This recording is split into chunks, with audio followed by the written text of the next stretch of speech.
Allez, on poursuit toujours ce café des causeries avec notre dernière causerie de la journée qui est dédiée à une autre forme de patrimoine, c'est la couleur.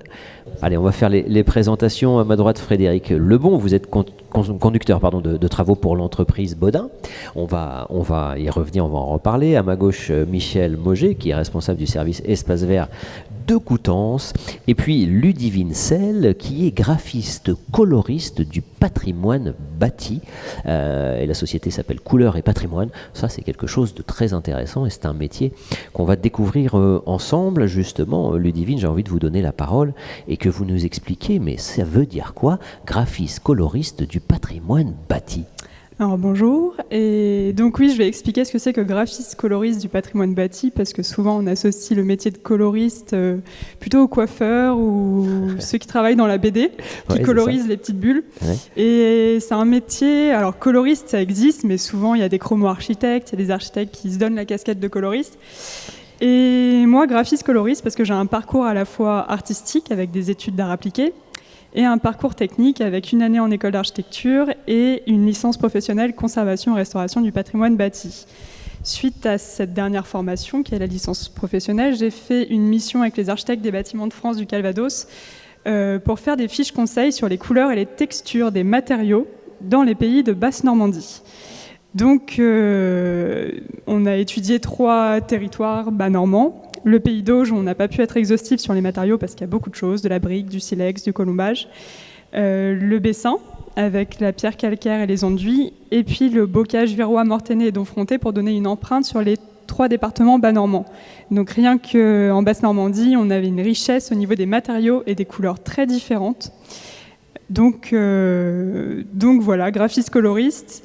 Alors, ce qui est intéressant aussi, c'est que vous proposez des catalogues, on va dire, des guides, où on voit les bâtiments tels qu'ils sont aujourd'hui et tels que vous pouvez les imaginer ou les proposer aux habitants avec des couleurs potentielles, une palette de couleurs alors qui respectent l'environnement, les matériaux que vous évoquiez, etc. Mais ça permet à nous de nous projeter et ça c'est assez incroyable. Si on tape votre nom sur Internet et qu'on va faire ces recherches, on trouve ces fichiers. C'est assez beau. Vous avez travaillé sur Granville notamment. Oui, j'ai fait une étude colorée pour la ville de Balleroy et de Granville. Donc ces projets-là, c'est effectivement d'arriver à un guide colorimétrique et de proposer un nuancier, donc des carrés de couleurs en harmonie, que les gens doivent ensuite s'approprier, puisque moi je ne vais pas désigner tel ou tel bâtiment de telle couleur, c'est ensuite aux gens de s'approprier ces couleurs-là.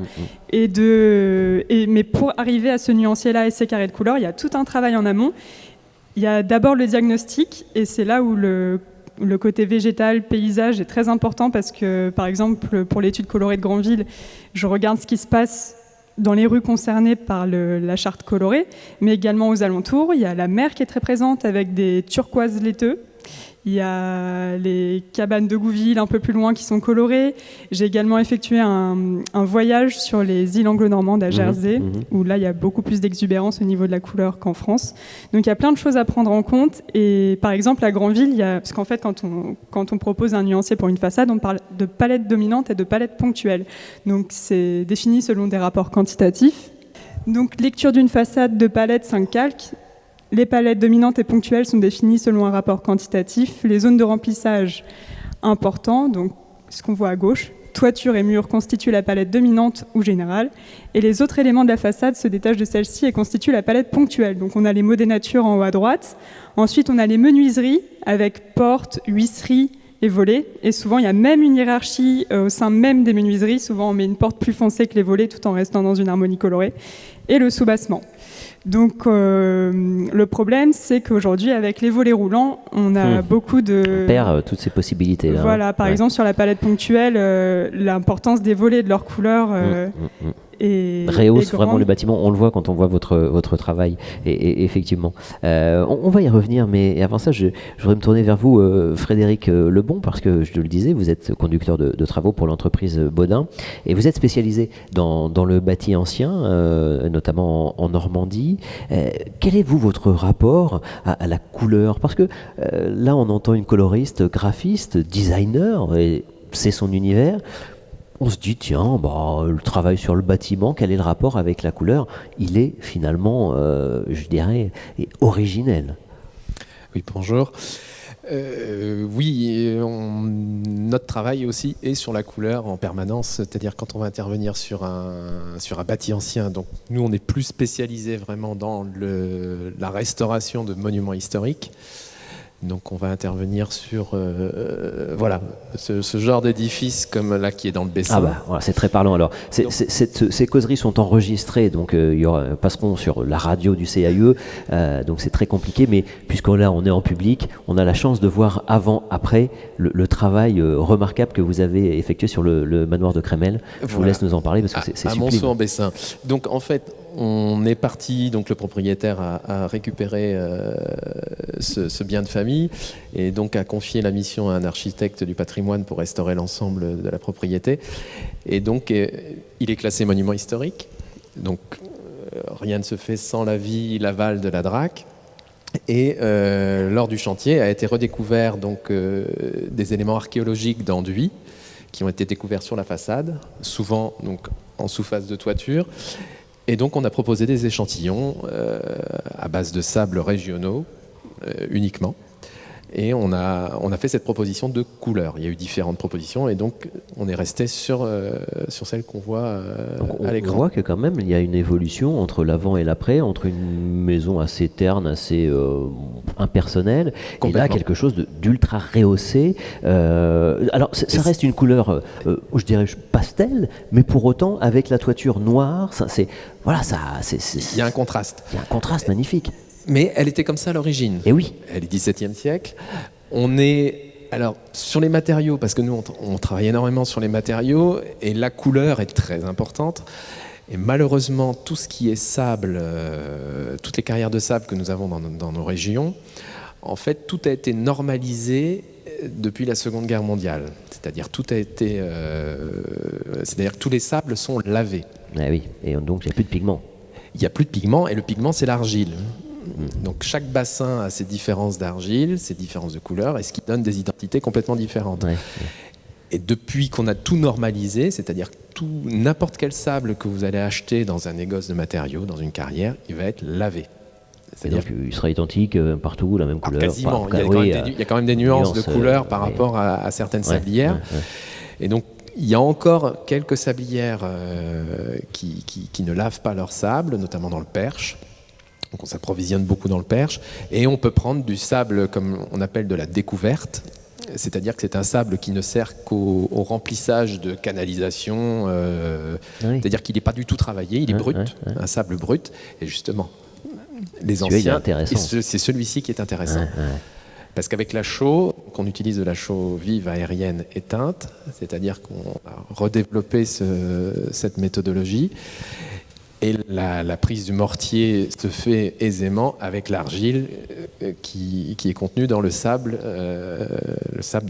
qui est sorti directement de la terre. Alors, on reviendra, Frédéric Lebon, peut-être aussi sur cet exemple-là, parce que j'ai appris quelque chose historiquement sur les pierres que j'ai trouvé très intéressant, mais on va y revenir après. Et avant cela, je me tourne vers Michel Mauger, alors qu'on connaît bien, en tout cas au CAUE, parce qu'on s'est croisé à de nombreuses reprises sur de nombreux événements liés notamment au jardin, parce que vous êtes le responsable des espaces verts de Coutances. Et bon, alors je sais que vous n'aimez pas trop ça, mais moi j'aime bien appeler Michel un peu le peintre des jardins, parce que c'est comme ça que moi je vous vois, et c'est comme ça que si vous visitez Coutances, vous voyez deux univers que Michel crée, l'univers urbain et puis le jardin des plantes. Alors, je crois qu'il a été éteint, on va le rallumer, sinon je te prêtais le mien. Hop, on va changer. Le peintre, je pense que c'est quand même un grand mot. Moi, j'essaie d'associer les végétaux déjà.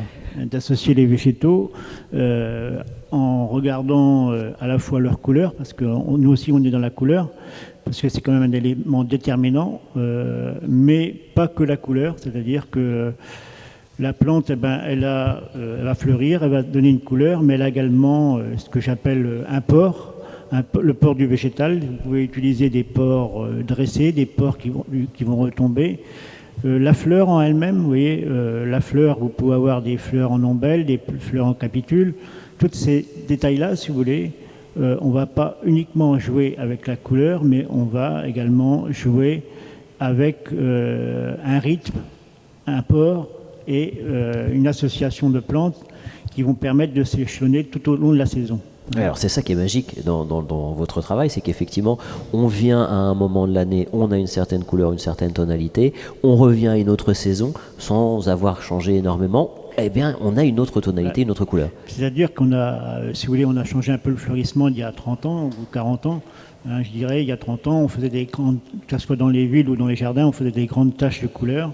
On passait du jaune au rouge avec des taches de sauge, de pétunia, de bégonia, et c'est ce que j'appelais après un petit peu la fleur au kilo. C'était un petit peu dur, mais c'était un peu ça. C'est-à-dire qu'on faisait des grandes taches et on regardait uniquement la couleur. Tandis que maintenant, on joue plus avec le graphisme. Mais en plus de la couleur, si vous voulez, on a cette alliance de plantes qui va s'échelonner tout au long de la saison en essayant de les juxtaposer, si vous voulez. Il faut savoir qu'une plante, elle ne va pas durer 3 mois, elle ne va pas fleurir 3-4 mois dans l'année. Au bout d'un certain temps, elle va s'épuiser. Donc, il faut arriver à associer ces plantes-là pour que celles d'à côté puissent prendre le relais en fin de saison. Et à la limite, vous pouvez partir avec des plantes qui vont fleurir bleues en début de saison et finir avec une dominante de jaune à la fin de saison. Et ça, faut connaître les plantes et ça permet avec l'expérience, on arrive quand même à dissocier et avoir, je dirais, un petit peu le coup de patte, quoi. Il ne suffit pas que d'associer les couleurs, mais aussi d'associer les formes et le graphisme des plantes. Oui, c'est ça. Et on reviendra sur la mosaïculture. J'aimerais que vous en parliez, mais avant cela, Ludivine Selle, petite question que j'aimerais vous poser, peut-être, je ne sais pas, vous n'allez pas partager cet avis avec moi, mais j'ai l'impression que les villes telles que nous les connaissons font peu de place à la couleur. Bien sûr, il y a la couleur des matériaux qui s'impose, mais au-delà de ça, il y a assez peu d'exubérance. Vous, par rapport à vos voyages, quel est votre regard justement sur nos villes, même si on ne peut pas généraliser la France entière, le nord, le sud, etc. Mais en tout cas, voilà, quel est votre regard? Vous êtes d'accord avec ça, peut-être le manque de couleurs? Ouais, je suis assez d'accord avec ça, avec les voyages effectués. C'est vrai qu'en France, le blanc est souvent présent sur les menuiseries ou le bois lazuré. C'est vrai que c'est assez triste. Et quand on commence à aller voir ailleurs, ça a été le cas quand j'ai fait l'étude colorée de Granville, que je suis allée sur les îles anglo-normandes. Là, on voit l'exubérance des Anglais qui peuvent avoir non seulement dans le style vestimentaire, mais aussi sur les façades. Et c'est pas toujours une réussite, mais au moins ils essayent. Et il n'y a rien de Et c'est intéressant ce que vous dites, Ludivine Selle, parce que souvent on cite des exemples du sud, oui, le Portugal, beaucoup de couleurs, etc. Aussi. Mais là, l'Angleterre, c'est pas du tout le sud. On a tendance à associer les couleurs à un climat plus chaud. Voilà. Et mais on va en Finlande, on va dans les pays nordiques, il y a énormément de couleurs. Ouais. Jean-Philippe Lanclos, qui dans les années 80 a monté un nouveau concept qui s'appelle Géographie de la couleur, disait lui que c'était souvent dans les endroits insulaires où il y avait beaucoup de couleurs. Alors ce qu'on dit, c'est que souvent, effectivement, ce sont des pêcheurs et ils utilisaient la peinture de leur bateau pour peindre leur propre maison ou leurs portes, etc. Voilà ce qui pourrait peut-être aussi expliquer les couleurs. Une chose aussi qui m'intéresse et que j'évoquais avec vous, Frédéric Lebon, c'est cette notion de pierre. On est très attaché aux pierres en France, mais j'ai découvert avec vous, en me promenant dans l'histoire, c'est que finalement, les bâtiments, il y avait un enduit dessus. Et que c'est quand on a gratté un peu, qu'on s'est dit qu'il y avait de la pierre, on a voulu tout enlever, et ça peut être déstructurant, ça peut même être néfaste pour les bâtiments. Oui, alors les enduits, alors, il y a différents types. Alors oui, là c'est un grand sujet. C'est un grand sujet.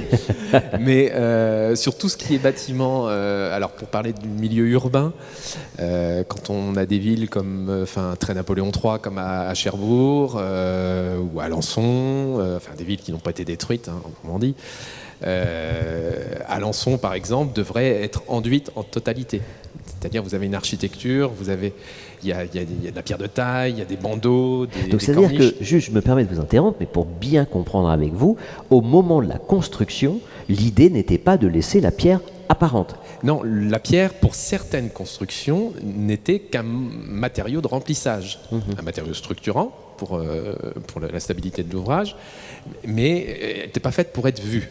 Cette pierre n'était pas faite pour être vue, parce qu'il y avait une démarche architecturale, des volumes, des ouvertures, voilà, toute une sorte des modes des natures, des bandeaux, des corniches, des ornementations de façade, qui ne doivent pas être noyés dans ce bruit de moellons.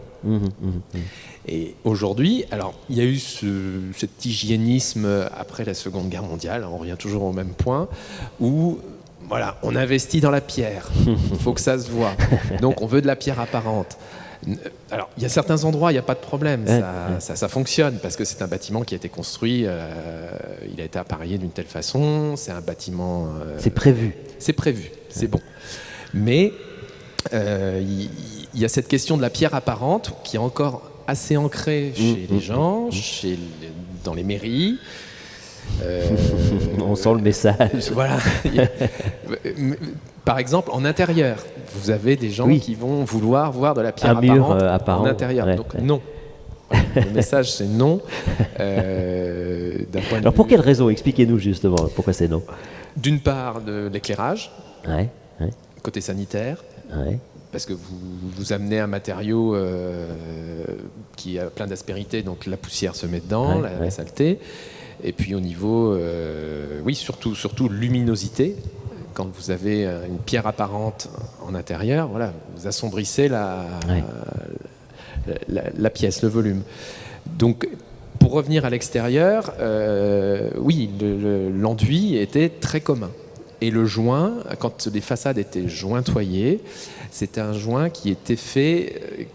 On recherchait pas tellement l'esthétisme, on recherchait surtout l'efficacité d'étanchéité. Oui, c'est ça. C'est-à-dire qu'on venait faire un joint qui venait en surépaisseur, qui était lissé. Aujourd'hui, là, vous faites le geste, il était lissé vraiment à la main. À la tourelle, à la petite feuille de laurier, avec un outil. Mais aujourd'hui... depuis de très longues années, on fait des joints brossés. Et ça, on le voit très, très, très régulièrement. Et en fait, c'est pour imiter l'érosion de ce qui nous est arrivé aujourd'hui. Ah, d'accord. Et la subtilité de cette chose, c'est quand on retrouve sur une façade qui aura été recouverte par un bâtiment à une autre époque, on va retrouver le pignon ou un bout de façade qui va avoir son jointoiement d'origine et qui ne sera pas altéré. Il a été protégé. Et là, c'est là qu'on voit que finalement, c'est une erreur de le brosser. C'est-à-dire qu'on veut faire du vieux. Sans le savoir finalement. Oui, mais c'est-à-dire qu'on enlève, malheureusement, on enlève la couche qui était protectrice, parce que quand on appuie sur le mortier, en fait, le mortier de chaux remonte à la surface et c'est qui crée une croûte et qui permet de l'étancher, la bonne étanchéité. Mais le nombre de personnes qui font ça sans le savoir. Même nous, mais on le fait. Mais on essaie de diffuser ce message auprès des donneurs d'ordre parce que ça change tout. Ah bah du coup, oui, on comprend. C'est-à-dire que l'aspect, la couleur, le rendu est complètement différent d'un enduit brossé. Enfin, d'un joint brossé, pardon. Et pareil pour un enduit. Normalement, un enduit n'est pas brossé. L'enduit, il est lissé, on le lisse. Et on le laisse tel quel. Imparfait finalement, avec ses imperfections. Avec ses imperfections, son volume, son mouvement. Et ce qui lui donne une couleur différente. Et au fil des décennies, en fait, il y a une altération naturelle du matériau. L'enduit s'érode, il vieillit. Et c'est ça qui donne cette... Voilà, c'est ça qui donne son... dis donc, un savoir-faire que nous découvrons ou redécouvrons, et un autre, alors qui est aussi... finalement assez rare aujourd'hui en France, je crois, c'est la mosaïculture, Michel. Oui. Qu'est-ce que c'est que cette mosaïculture que vous développez dans le Jardin des Plantes de Coutances? Bon, il faut vous dire que le Jardin des Plantes, si vous voulez, de Coutances, c'est pour ceux qui ne savent pas, c'est un des plus vieux jardins publics de France. Il date de 1854, de Napoléon III. Et au fil du temps, surtout à partir des années 1960, mes prédécesseurs ont développé ce qu'on appelle la mosaïculture. C'est une mode, disons, de plantation, comme on peut avoir des modes qui traversent le temps, qui s'est développée jusque dans les années 80 et puis qui a périclité dans la mesure où ça demande beaucoup de personnel, Hein, on aime ou on n'aime pas. Vous voyez, il y a d'un côté le fleurissement, ce que j'appelle évolutif, que vous pouviez voir sur les photos et que vous voyez dans beaucoup de villes.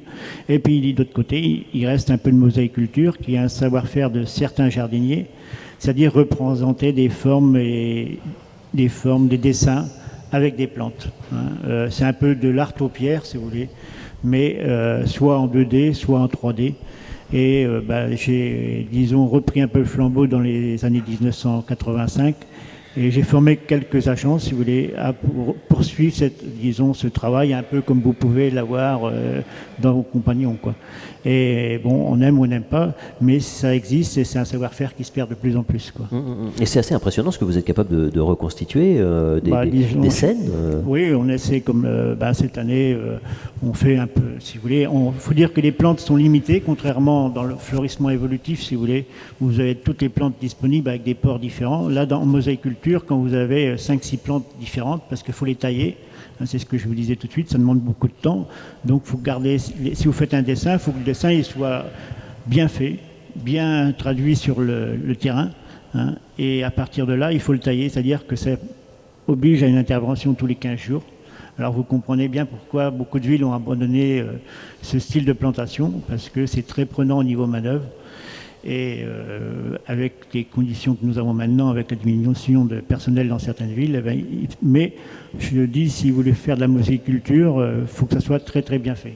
Ou alors c'est à double tranchant, c'est-à-dire que si c'est mal fait, c'est pire que tout. Oui, on imagine effectivement comment ça peut être raté. Je vous invite à aller au Jardin des Plantes de Coutances pour découvrir le travail de Michel et ses équipes, parce que c'est impressionnant. On l'a vu notamment lorsque la Manche a accueilli le Tour de France. Alors là, il y avait véritablement toute une thématique développée. Oui, si vous voulez, on avait fait nous le Tour de France, parce qu'on a sur Coutances, on a un thème qu'on développe tous les temps. Cette année, si vous avez fait un petit tour sur Coutances, vous verrez que c'est les citations. Et quand on avait fait le Tour de France, nous, c'était au moment des nouvelles régions. Donc on avait fait le Tour de France, mais des régions. Parce que le Tour de France était passé, mais il nous restait quand même 2 mois à tenir. Donc on avait fait le Tour de France des régions. Et mettons, pour la région Hauts-de-France, on avait fait des vélos. Mais les vélos, les roues, c'était des pavés, vous voyez. Donc, la région de Normandie, les roues, c'était des camemberts. Donc, vous voyez, on essaie de s'amuser un petit peu en jouant également sur les couleurs, je vous dis, mais aussi de développer un petit thème et puis, disons, de meubler le premier mois. Si vous voulez, les plantations, des fois, c'est un peu clair au départ.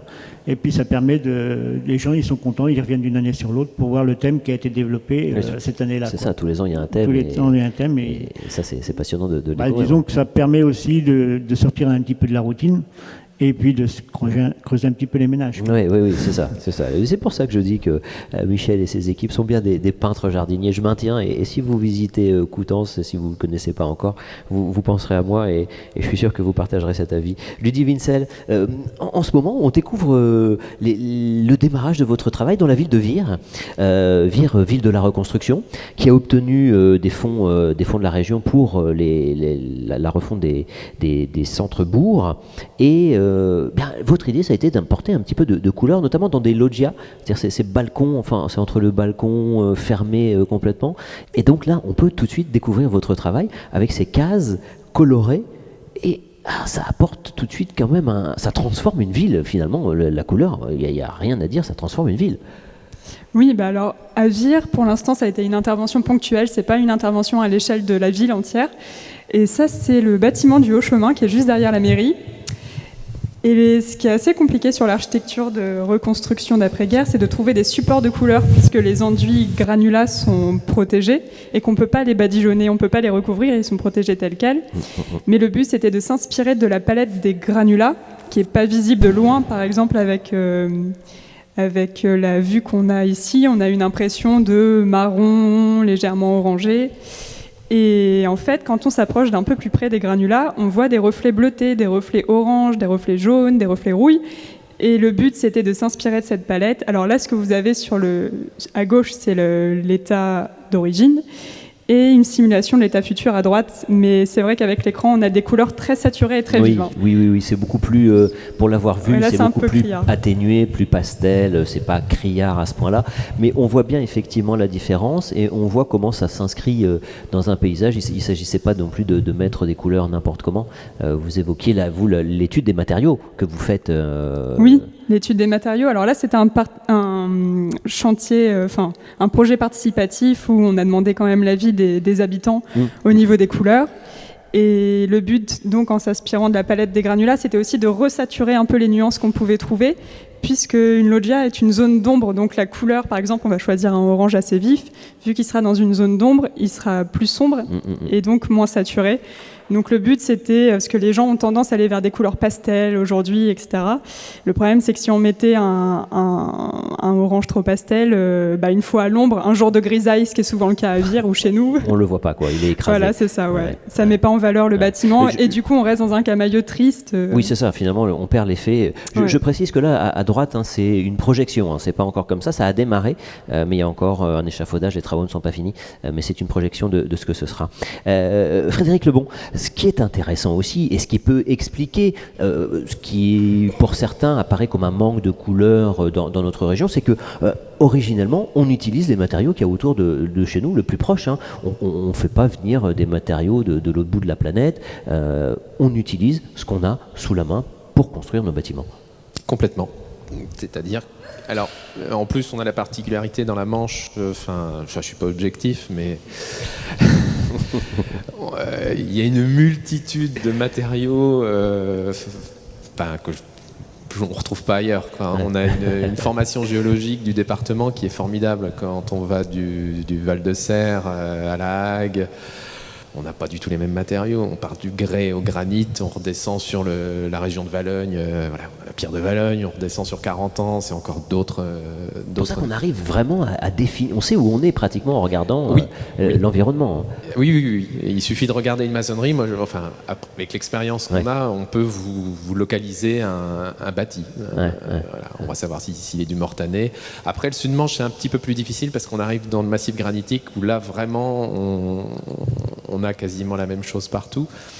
Mais entre Coutances et Saint-Lô, la différence est flagrante. On est sur du schiste à Saint-Lô et du granit, la diorite de Coutances sur le Coutancais qui a une identité complètement différente. Et comment vous faites, vous, pour non pas imposer, mais accompagner vos projets de couleurs de bâtiments? Est-ce que c'est perçu par les ABF, les architectes des bâtiments de France, par les communes, les élus, par les habitants eux-mêmes? C'est bien perçu, ils comprennent le sens historique de votre démarche, ils sont demandeurs. C'est quoi aujourd'hui la tendance? Oui, c'est-à-dire on a un rôle un peu pédagogique, c'est-à-dire qu'on va expliquer, on va choquer des fois, mais au bout du compte, il y a une acceptation que ce soit des donneurs d'ordre, des clients, avec la DRAC, il n'y a pas de problème. Oui, c'est ça. Ils comprennent votre démarche oui, parce qu'elle est argumentée, elle est historiée, et voilà, il n'y a pas trop de. Ça va se jouer sur des nuances, sur un rendu. Mais c'est remarquable, et j'invite toutes les personnes qui nous écoutent là aujourd'hui et puis qui nous écouteront sur le podcast, c'est aller sur votre site, l'entreprise Bodin, pour voir notamment ce manoir de Crémel, où on voit l'avant, l'après. C'est juste incroyable comment vous avez valorisé le patrimoine aussi. La couleur, c'est une façon de revaloriser un patrimoine qui s'était un petit peu perdu, j'ai l'impression. Oui, là on est sur une maison noble, donc alors ce qu'il faut voir, c'est qu'il y a tout un écrin de bâtiments, ce qu'on appelle les communs, qui sont tout au pourtour de l'édifice du manoir, et eux qui sont en pierre apparente. C'est ça, le choix a été fait pour faire ressortir la bâtisse. Vous avez la maison noble qui est là, et c'est elle qui est très relevée en couleur. Alors, à une autre époque, on l'aurait peut-être rejointoyé, sans faire d'enduit. Ah oui. ça aurait été une erreur. Ça aurait été une erreur et on le voit et je vous invite à aller le voir. Michel Mauger, quel est le regard du public? Alors justement, le public, on s'entend les citoyens qui viennent se promener et voir votre travail. Vous avez des retours? Qu'est-ce qu'ils vous disent sur ces couleurs dans la ville? Disons, le regard, disons, est assez bienveillant sur l'ensemble. Il ne faut pas non plus se jeter des fleurs non plus, c'est le cas de le dire. Mais dans l'ensemble, ils voient qu'il y a un effort de fait, si vous voulez, sur l'aménagement des couleurs, sur le choix des couleurs. On travaille. Après, ça dépend aussi de la sensibilité de chacun. Je suis sûr que parmi la salle, là, il y a des gens qui vont être beaucoup plus sensibles sur les camailleux. Un camailleux de rose, un camailleux de bleu, alors que d'autres qui vont être plus dans les couleurs, je dirais, plus agressives, comme le jaune. Bon, et puis aussi, ça dépend aussi je dirais, des conditions météo aussi, parce que même votre enduit là, au plein soleil, ça ne donnera pas du tout la même chose que si vous avez un ciel assez gris. Et bien là, c'est un peu la même chose chez nous également.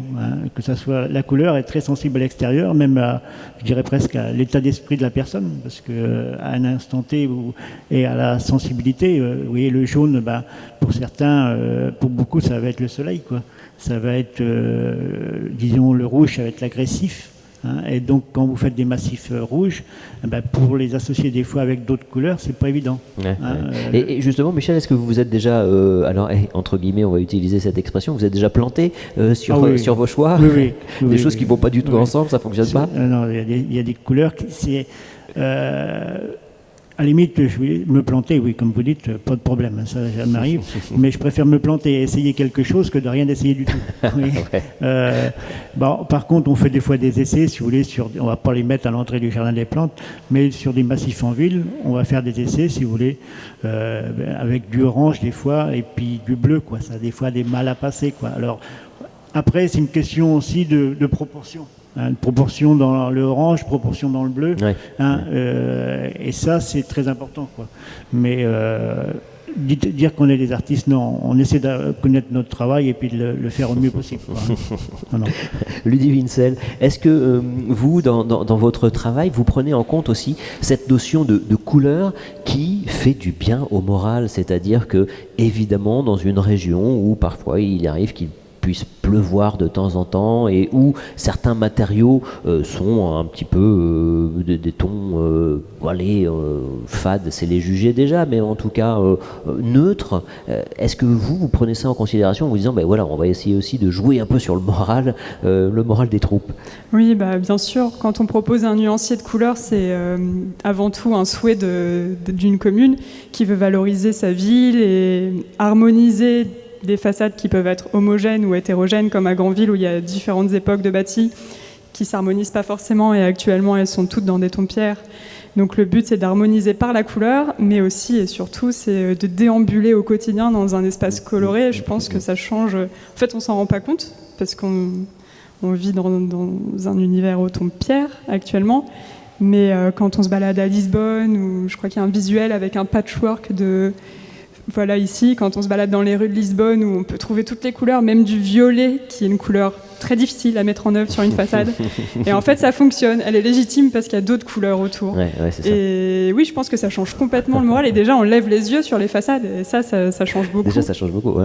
Michel, Mauger, du violet, c'est possible, vous, à Coutances? Vous pouvez nous offrir des parterres de violet? Non, du violet, c'est très possible. Vous mettez du violet associé, dans la mesure où il reste un petit peu minoritaire, si vous voulez, associé avec du jaune.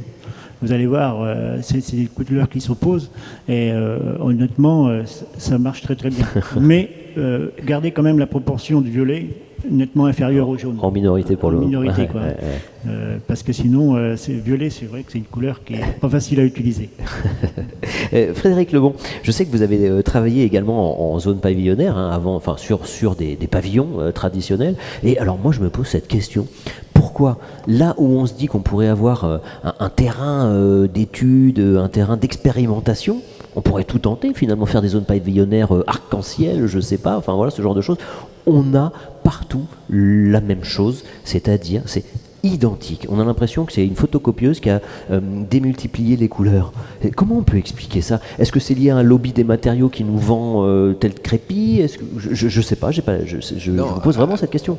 Après, c'est les préconisations qui ont été données par l'administration lors du dépôt de permis de construire.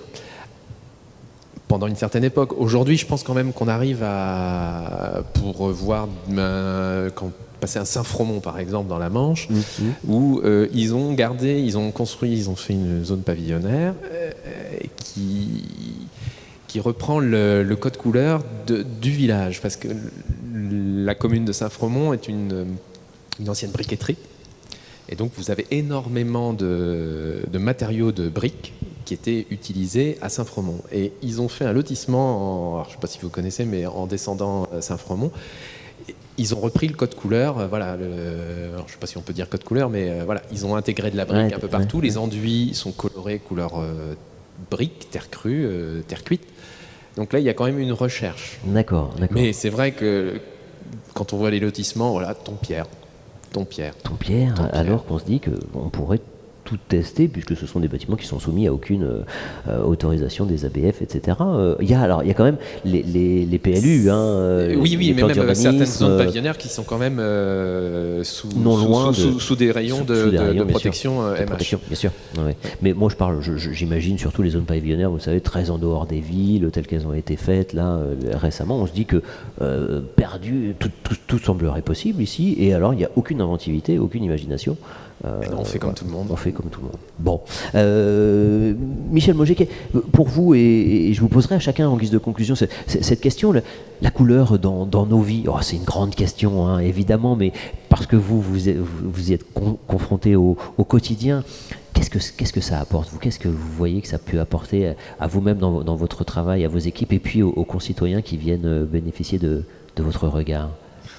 Une bonne question, mais difficile d'y répondre. La couleur, si vous voulez, ça va déjà, par notre regard, à donner une certaine... Moi, j'essaie d'apporter un peu de gaieté, si vous voulez, avec les couleurs qu'on peut avoir. Si on n'a pas à l'extérieur, au moins qu'on puisse avoir un peu de gaieté en regardant un massif. Et puis, disons, en plus, essayer, si vous voulez, par ces couleurs, de transmettre un message, même si, comme je disais tout de suite, on peut se planter, mais ne pas arriver quand même à un consensuel, parce que c'est vrai que si on se fait plaisir à soi, puis qu'il y en a 90% qui vont dire c'est moche ce que vous faites, ça sera peut-être pas l'idéal. Je suis pas sûr de garder ma place très longtemps. Mais comment arriver, si vous voulez, par les couleurs, à vouloir faire passer un message, également. Si vous travaillez dans les roses, les bleus, des trucs comme ça, que y a de la tendresse, vous voyez. Et puis si vous travaillez dans les rouges, vous voyez, comme là on a fait un thème cette année, c'est sur toutes les expressions. Voilà, vous voyez, il y a myope comme une taupe, c'est en forgeant qu'on devient forgeron, donc on essaie, si vous voulez, d'associer la couleur au forgeron. C'est-à-dire que le forgeron, il travaille avec du rouge, il travaille avec du jaune, dès que vous faites du feu, et de l'ocre. Et on a essayé, dans le massif, d'associer ces couleurs-là. Voilà, ce qu'on essaie de faire. Bon, on n'y arrive pas toujours, mais au moins on essaie. Au moins vous essayez. Ça, j'ai compris, j'ai bien retenu cette philosophie. On peut se planter, mais au moins on a essayé. Ludie Vincel, un petit peu la même question. Vous, alors la couleur, c'est votre quotidien, votre travail. Comment vous vivez cette idée de transmettre, de partager un maximum de couleurs dans les communes? Déjà, en tout cas, quand je voyage, c'est vrai que j'ai ce truc un peu psychorigide de m'accorder, même si je pars avec des amis ou accompagnés, de m'accorder au moins une après-midi pour faire mes photographies de façade, etc. Je peux pas m'empêcher de regarder et de faire des commentaires à tout le monde. Et je pense que, alors pas forcément aux communes, mais en général, les couleurs, c'est esthétique, principalement, c'est améliorer l'esthétique dans laquelle on évolue au quotidien.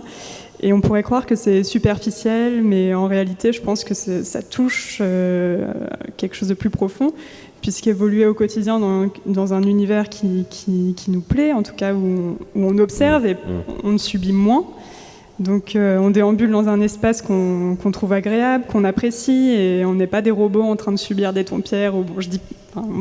Je dis pas que les tons de pierre sont pas bien, mais qui peuvent être associés à des couleurs. Oui, c'est ça, on peut oser des choses. Ouais. Voilà, c'est ça, et que c'est juste en fait quelque chose qui peut paraître comme ça superficiel, artificiel, qui finalement cache des choses plus profondes et pas si superficielles que ça. Frédéric Lebon, on entend là les sentiments qui sont évoqués, la tendresse, la profondeur des couleurs. C'est un peu pareil, hein, c'est la beauté, le beau, faire quelque chose de beau et de plaisant à l'œil, parce que la couleur ne va, pour nous le bâti ne va pas sans l'écrin de verdure, sans son environnement aussi. Alors oui, c'est rechercher le plaisir et la beauté avec les couleurs. Tendresse, beauté, profondeur. Merci, et merci beaucoup à vous d'avoir partagé votre passion pour vos métiers respectifs, nous avoir fait ainsi découvrir la part de la couleur dans notre quotidien, aussi bien d'un point de vue végétal que d'un point de vue des matériaux. Merci beaucoup, on vous applaudit bien fort et on se retrouve demain pour la suite. Merci.